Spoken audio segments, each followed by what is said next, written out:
তুমি এখানে বসে আছো, আজকে কি কি রান্না করলে? আজকে কী কী রান্না হয়েছে? আজকে যেহেতু মঙ্গলবার, পুরোটাই নিরামিষ। আর নিরামিষের দিনে কি করব বলো, সবই এই সবজি। এখন শীতের দিনে সবজি তো বিভিন্ন রকমের সবজি ওঠে, এবার এগুলোই করতে হয়। আর এখন তো শাকের মানে কি বলবো, শীতের সময় শাক খেয়ে মজা, যাই বলো। তা আজকে কিন্তু দেখো এখানে কিন্তু মূলো দিয়ে মানে বেগুন দিয়ে মূলো শাক করেছি।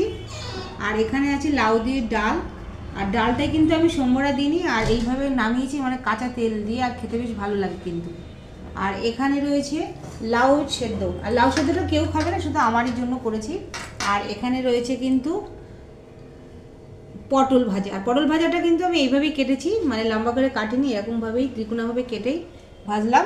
আর এখানে রয়েছে পাঁচ মিশালি তরকারি। শীতের দিনে দেখবে এই সবজিটা বেশ খেতে ভালো লাগে, গরম গরম মানে ফুলকপি, মূলো, শিম, বেগুন এই সমস্ত দিয়েই কিন্তু এই পাঁচ মিশালি তরকারিটা করেছি।